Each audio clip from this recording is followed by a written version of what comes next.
Futebol, vou te falar, viu? Chega aí, torcedor, deixa eu trocar uma ideia aqui com vocês. Eu vou confessar aqui uma coisa, tá? Eu já estava prontinho, preparado pra vir aqui e esculhambar o péssimo jogo que o Vila Nova estava fazendo. Já tava com tudo preparado, já pensando já no que eu ia dizer sobre a péssima apresentação do Vila lá em Minas. Aí, praticamente no último lance, nos últimos minutos do acréscimo, o Vila recebe um presentaço e se aproveita e faz o gol e vence o jogo por 1-0. O Vila ganha um jogo fora de casa. E aí sabe o que vai acontecer? Eu vou continuar esculhambando o péssimo jogo que o Vila fez. Porque o papel de comemorar, de curtir a vitória é toda sua, torcedor. Você tem todo o direito de curtir, de viver a vitória que você teve. Agora, como analista, eu preciso trazer todos os pontos que aconteceram nesse jogo e tem muita coisa pra gente criticar. Inclusive do senhor Atlético, que entregou um presentaço e desperdiçou a oportunidade até mesmo de vencer o jogo e acabou saindo derrotado jogando como mandante. Mas tudo isso eu vou comentar com vocês, explicar tintim por tintim, tudo isso depois da vinheta.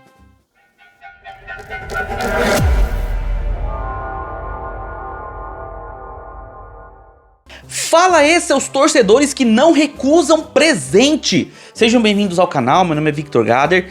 Deixa seu like aqui embaixo se você gosta desse tipo de conteúdo. Se inscreve no canal, marca o sininho para receber notificações sempre que sair um vídeo novo aqui no canal. E eu também peço que você compartilhe esse vídeo com seus amigos, para que outros torcedores também recebam essa análise assim como você. Peço também que você clique no botão hypar, tá aqui embaixo na descrição. Você tem aí um arrastadinho assim pro lado e tem o botão hypar ali para você clicar. Esse botão fortalece o trabalho do canal, ajuda no engajamento e ainda gamifica você. Você vai receber notificações para se tornar um dos melhores ou o melhor hypador do canal. E claro, tudo isso tem benefícios para todo mundo. Além disso, você pode se tornar um membro do canal e participar do Gader Futebol Clube, grupo de membros que mais cresce na internet, com o menor membro do YouTube. É a partir de apenas R$1,99, cara. A partir desse valor, você já tá me ajudando demais a continuar esse trabalho. E entra no grupo de membros, onde você tem todos os benefícios, como notícias 24 horas, informações precisas diariamente ali pra você. Tem membros especializados em futebol pra conversar com você, piadas, memes, figurinhas, tudo aquilo que você espera de um grupo de futebol, dentro do âmbito esportivo, obviamente. Tem conteúdos exclusivos, como cartola, bolões e tudo mais. Apenas R$1,99 e venha participar dessa comunidade que tem feito a galera aí se divertir e se informar. Beleza? Então, sem mais delongas, escalações aqui na tela.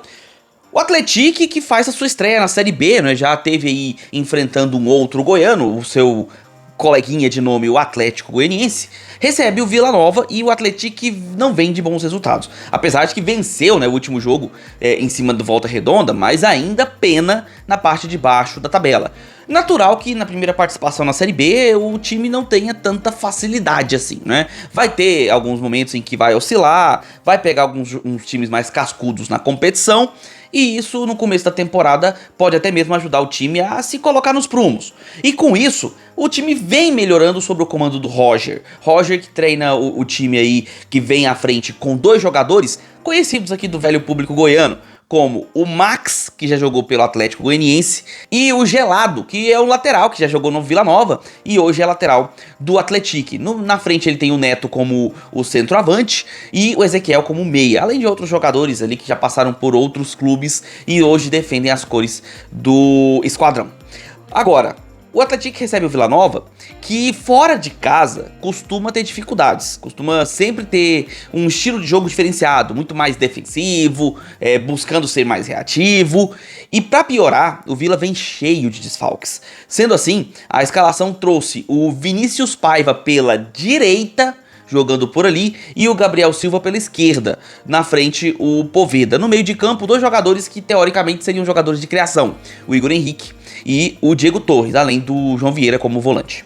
Vila Nova começou o jogo como ele costuma começar fora de casa, com um pouco de controle da bola, principalmente na situação mais de reação, saindo com a bola do campo defensivo com uma certa lentidão e eventualmente criando alguma coisa, mas uma criação muito pobre, principalmente pela péssima atuação do Igor Henrique e principalmente do Diego Torres. O Igor Henrique, ele teve vários momentos em que ele erra as suas decisões, e são erros básicos, como passe simples, como tomada de decisão, onde ele deixa de fazer um passe para driblar, ou tenta fazer um drible quando deveria passar, segura muita bola.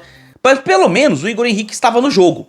O Diego Torres foi a passeio para Minas, porque ele não toca na bola praticamente o primeiro tempo inteiro. Teve até um lance de efeito, onde ele deu um balão ali, mas foi só. Mesma coisa para Vinícius Paiva e Gabriel Silva. Gabriel Silva que colocou uma bola no travessão, vamos combinar, realmente, né, fez isso. Mas fora esse lance, eu não lembro do Gabriel Silva ser citado no primeiro tempo. E o Vinícius Paiva era outro, que parecia que não sabia a posição que qual jogava. Pela direita, ele às vezes ficava atrás do Elias, que é o lateral. E o Elias avançava praticamente como um ponta.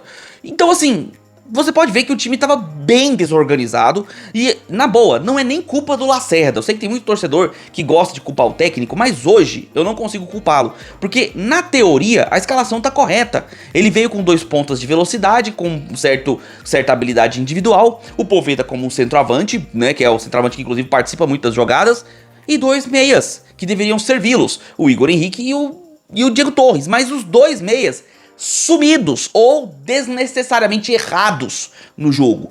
E aí, claro que eu vou falar do adversário, dono da casa entre aspas, né? O Atlético, que joga hoje no Independência, manda seus jogos lá. E o jogo tava com uma cara de pandemia, um jogo com quase ninguém no estádio, tanto é que você escutava os técnicos falando. E o Roger, técnico do Atlético, cantou muito o jogo em muitos momentos, fazendo com que o seu time jogasse principalmente pelo lado esquerdo, com o Max e o Gelado fazendo ultrapassagens. O Gelado às vezes ia para o meio, o Max usava o corredor e vice-versa. O Gelado ia para a linha de fundo, o Max infiltrava mais para dentro da área. Mas as jogadas do Atlético praticamente se concentravam por aquele lado. Teve uma primeira jogada onde ele teve um cruzamento, o House fez uma defesa, e depois ficou equilibrado. Um jogo bem ruim, um jogo bem fraco tecnicamente, e as duas equipes errando bastante. E chegou um ponto em que o Vila Nova estava tão lento, tão pouco interessado no ataque, que o Atlético acreditou no jogo. Porque no começo o Atlético até respeitou bastante o Vila. Mas a partir dos 25 a 30 minutos do segundo tempo, o Atlético veio pra cima. E veio pra cima com ímpeto, mas com falhas de qualidade técnica, né? As limitações que o Atlético tem. Criou chances, o House precisou fazer algumas defesas, teve até uma bola na trave, batendo no peito, né, do jogador do Atlético em um cruzamento vindo da esquerda, jogada do Max, do Gelado, né? Mas terminou o jogo ainda no 0 a 0 o primeiro tempo. E assim, um 0 a 0 que, vamos lá, né? Se fosse pra alguém sair ganhando, o Atlético tinha sido melhor no primeiro tempo. Viemos para o segundo tempo, houveram algumas mudanças, o jogo começou parecido com o primeiro tempo, com o Vila saindo mais para o jogo. O Vila inclusive criou boas chances nos primeiros minutos, teve um escanteio, teve uma finalização de fora, teve uma jogada mais ali pelo meio, né? O Vila vindo mais interessado no jogo, mas não demorou muito isso não. Conforme foram sendo feitas as mudanças, eu preciso falar de uma mudança muito importante no primeiro tempo, que foi a entrada do Torrão no lugar de um dos jogadores que se contundiu lá do Atlético, confesso que não me lembro o nome, mas entrou o Torrão na ponta direita, e isso deu uma dinâmica diferenciada pro Atlético. E, cara, ele também fez grande diferença no próprio segundo tempo. Era um jogador que era muito utilizado pelo lado direito. Conforme o jogo se prolongou, né, no segundo tempo, e o jogo ficava muito amarrado, o Atlético conseguia sair em contra-ataques usando suas laterais, usando as pontas. E muito disso ia pelo Torrão ou pelo Max. O Max, que inclusive foi um cara dos mais voluntariosos do Atlético o jogo todo. Não só jogando na parte ofensiva, como voltando para compor também. Assim como o Ezequiel, que estava fazendo uma marcação ali de, né, cobertura até relativamente boa. Mas tanto o Vila quanto o Atlético demonstravam falhas de qualidade técnica. Por exemplo, o Igor Henrique, como eu falei, errando tudo. No segundo tempo tiveram alguns jogadores que entraram e deram uma melhorada, como por exemplo o Dodô, que entrou, né, no lugar do Diego Torres. E cara, entrou bem no jogo, entrou bem. Só que o resto do time não estava correspondendo. Precisou sair o Vinícius Paiva, precisou sair o Gabriel Silva, para o time poder começar a respirar. Mas as mudanças foram sendo tanto no final do jogo, que demorou muito para o Vila começar a realmente parecer um time organizado em campo. Claro, como eu falei, tem muitos desfalques e isso prejudica demais o time. Mas deu muito a bola pro Atlético e com isso o Atlético criou chances no segundo tempo e foi melhor em boa parte do jogo. Inclusive, dado 0-0, se tivesse que apostar em alguém que faria um gol até o final do jogo, eu apostaria no Atlético, que era até aquele momento, até o final da partida, um time mais incisivo, criava mais chances, chutava no gol, buscava as jogadas, tabelava, usava bastante as pontas, fazia os cruzamentos. O time jogou, o time veio pra jogar. Inclusive com a entrada do David Braga, né, no segundo tempo. Olha vocês, os dois destaques do Atlético são jogadores que no Atlético Goianiense não foram bem. O Max e o David Braga, dois jogadores que não foram bem. E no Atlético eles mostraram que são destaques do elenco. Quando você leva em consideração os destaques que ele tem, você vê que aparentemente o nível é baixo, mas o time pelo menos é competitivo. Ele tenta ganhar, ele tenta jogar, porque perder faz parte do futebol, já falei isso várias vezes. Mas você não pode perder sem tentar jogar.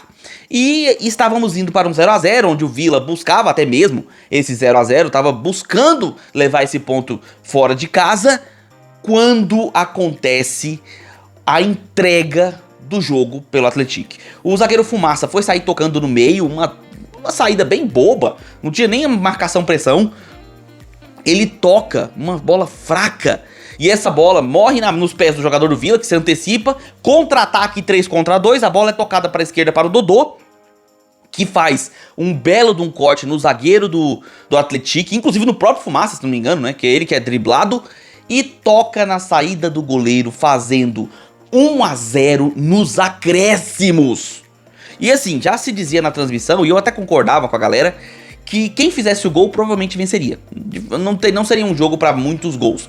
Duas equipes reativas, duas equipes que têm prioridade na parte defensiva, complica, né? Não são equipes que vão fazer jogos de goleadas, mas o Villa vai lá e marca o seu gol de 1-0 nos acréscimos. Ainda tem uma segunda chance que o Gabriel Pagé finaliza nos acréscimos ainda, inclusive, tá? Ele finaliza e o goleiro faz uma defesaça, consegue evitar o que seria 2-0 com 2 presentes que o Atlético estava entregando. Então assim, o Villa venceu o jogo. Não vou dizer que ele estava merecendo ganhar, mas por aproveitar os erros do adversário, jogou na defensiva, foi seguro defensivamente, por mais que tenha tido um risco aqui e ali, né, uma bola na trave, bola passou perto e tal, venceu por saber aproveitar os erros do adversário e também por sua defesa sólida. E o Atlético é castigado pelas perdas de oportunidades que teve. Ele criou chances, teve chances claras, e aí pecava na qualidade técnica, se embananava na finalização, esquecia a bola, errava o cruzamento, errava o domínio. Então assim, coisas técnicas básicas, né, que o Atlético acabava errando e desperdiçando grandes oportunidades que o próprio criava, até aproveitando algumas pequenas falhas defensivas ali do Villa. O Villa chega no topo da tabela, tá aqui a tabela aparecendo para vocês, e deixa o Atlético lá embaixo, na zona de rebaixamento. Uma vitória importantíssima, mesmo não tendo sido um grande jogo, mas uma vitória fundamental para os planos do Villa, que é ficar no topo da tabela, pelo menos até terminar o campeonato. O Villa está dentro dos 4 primeiros. O acesso do Villa está sendo caçado desde 2023 e o objetivo é esse. E para isso tem que ganhar fora de casa. O Villa conseguiu esse resultado nessa noite. Já o Atlético é uma derrota que serve de lição para o Atlético parar de desperdiçar chances e parar de não acreditar em si mesmo. Porque se fosse um pouco mais incisivo, talvez tivesse saído até com resultado positivo. Porque chances para isso ele até criou. Faltou a qualidade técnica para definir as jogadas e fazer os gols. Como não fez, acabou levando. É a máxima do futebol. Quem não faz, leva. Mas e aí, o que você achou do jogo? O que você achou da vitória do Villa? Derrota do Atlético? Gostou da apresentação do Tigrão? Você, torcedor do Esquadrão, gostou aí do que você viu em campo? Mesmo com a derrota, né? O que você achou aí desse jogo? Deixa aqui nos comentários a sua opinião, que eu quero saber. A análise continua com o seu comentário aqui embaixo. Além disso, eu peço que você se inscreva no canal e deixe seu like se você gostou desse vídeo. Também peço que você marque o sininho para receber notificações sempre que sair um vídeo novo aqui no canal. E compartilhe esse vídeo com seus amigos para que outros torcedores também recebam essa análise assim como você. Clica no botão hypar para ajudar aqui o nosso trabalho, ajuda a fortalecer e gerar um engajamento, e se torne membro. A partir de R$ 1,99 você me ajuda com o trabalho e ainda tem todos os benefícios do Gather Futebol Clube. Beleza? Eu vou ficando por aqui, nós nos vemos nos próximos vídeos. Um abraço de torcedor para todos vocês.